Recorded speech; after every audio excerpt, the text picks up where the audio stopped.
What if the most dangerous thing you could ever discover is who you really are? At first, the question sounds abstract, even mystical, but it touches a paradox at the core of human existence. For centuries, people have sought to know themselves through philosophy, religion, or psychology. Yet both modern science and ancient wisdom agree on one thing: the self we think we know is not the whole truth. In today's world, identity is treated as something fixed, a personality type, a set of traits, or a genetic configuration. We reduce the soul to biology or behavior. But Ibn Arabi, the 13th century Sufi philosopher, argued something radically different.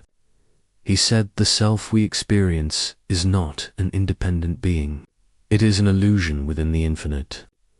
The danger lies here. Once you see your real self, the false one, the ego that defines your life, begins to dissolve. And that can be terrifying. To understand what Ibn Arabi meant by the secret of the soul, we must first explore how modern psychology defines the self, and why that definition remains incomplete in the modern era. The idea of knowing yourself usually means identifying your personality, your preferences, strengths, goals, or emotional tendencies. It's the kind of knowledge found in personality tests or therapy assessments. But in cognitive science, identity is not a fixed essence. It's a narrative process. Psychologist Daniel Kahneman distinguishes between two selves: the experiencing self and the remembering self.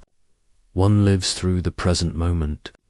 The other reconstructs it afterward into a coherent story. Neuroscience supports this view. The sense of I, the narrator inside your mind, is not located in a single brain region.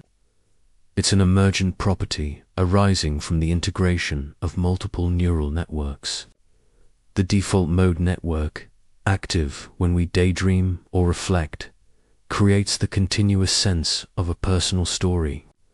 In that sense, the self is a simulation, a useful illusion for organizing experience. This illusion comes with a cost. Psychologists call it ego identification, the tendency to mistake this mental narrative for the whole of our being. The modern mind becomes trapped between two extremes: materialism, which says you are nothing more than your body, and egoism, which says you are nothing more than your thoughts. Ibn Arabi dismantled both illusions. His method was not blind belief, but direct, experiential knowledge, what he called mirifa, the knowledge by presence. Ibn Arabi, known as Al-Shak, Al-Akbar, the greatest master, lived in 12th century Andalusia. He was not only a mystic, but also a rigorous philosopher of consciousness. His writings explore how being manifests itself through awareness, perception, and form. For Ibn Arabi, the soul is not a thing, but a process, a reflective interface between al-Wujd, the real being, and the world of appearances. Consciousness doesn't belong to the individual. It belongs to reality itself, momentarily expressing through a human form. This leads to his most challenging claim, the dangerous secret. The soul has no independent essence. It borrows its existence from the real, the divine source. What we call self is simply a lens through which reality observes itself. In modern terms, we could say that the brain does not generate consciousness. It transmits or filters it, just as a radio translates invisible frequencies into audible sound. The self is the interface, not the origin. Understanding this reframes everything, from how we define thought and emotion to how we understand free will. Ibn Arabi compared the soul to a mirror. It reflects the attributes of reality according to how polished it is, meaning according to the clarity of perception. Modern cognitive science arrives at a similar conclusion. Perception is not a passive recording of reality. It is a constructive process. The brain continuously predicts and filters incoming information based on prior expectations, emotions, and memories. This is called predictive coding.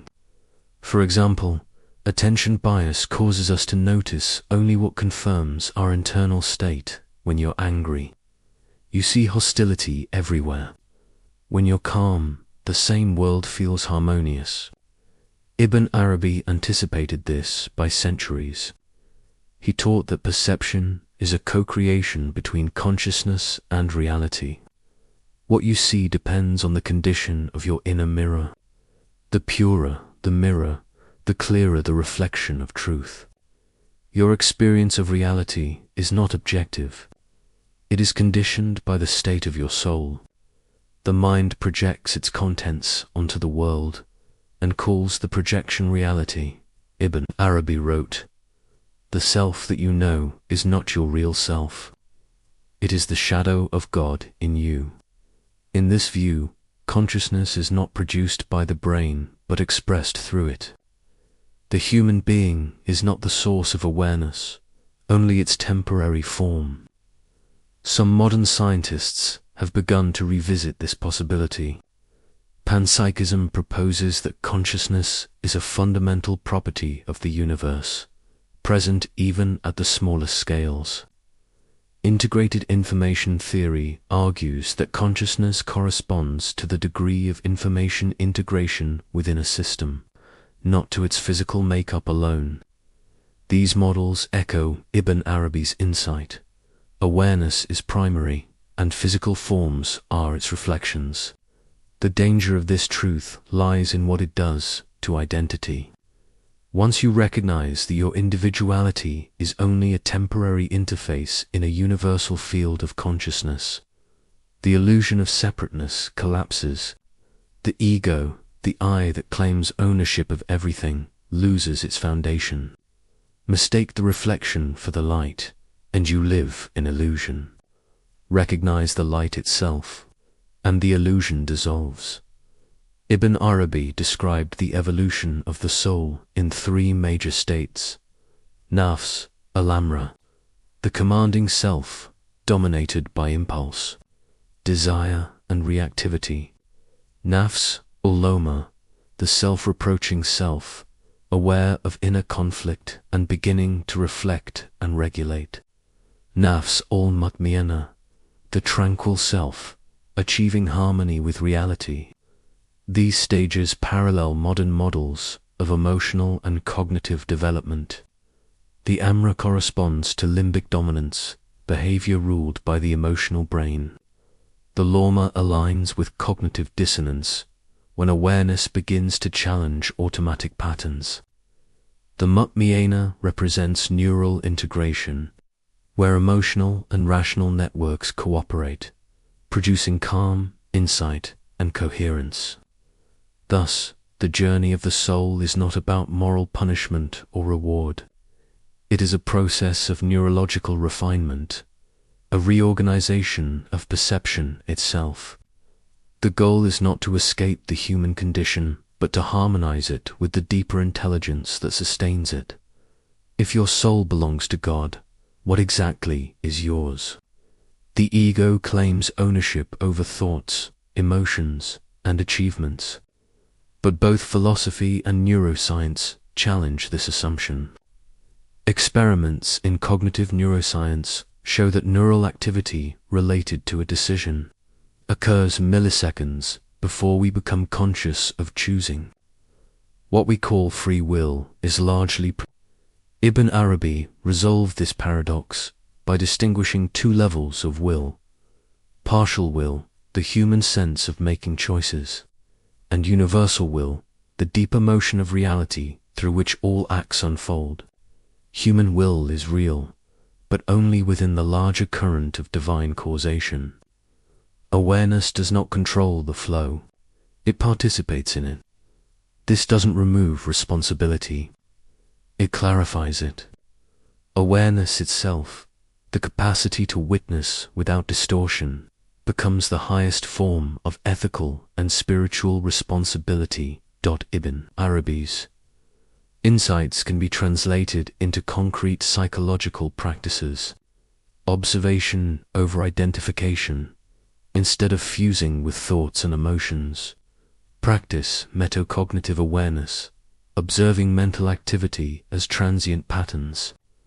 Mindfulness research shows that such observation reduces activation in the brain's default mode network, linked to self-referential rumination.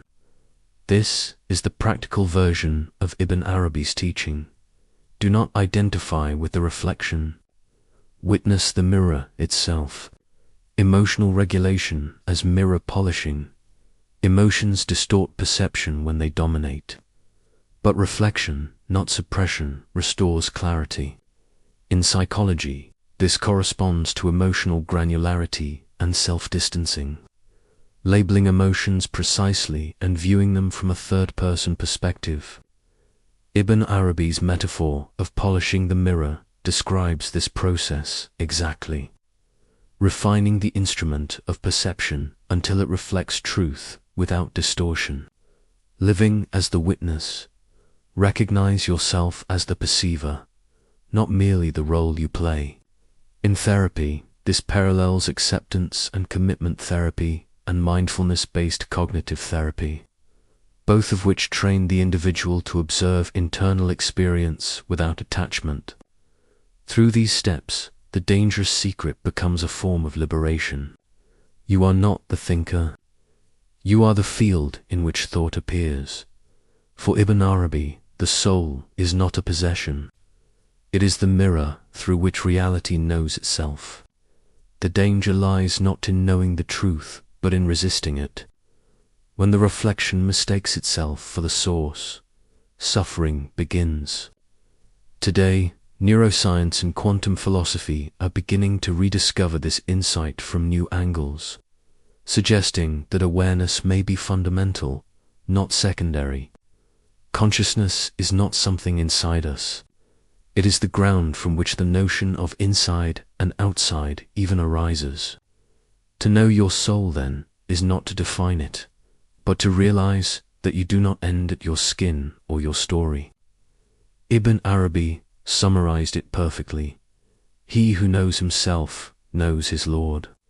The secret is dangerous only to illusion, not to truth. And once it is seen, it can never be unseen.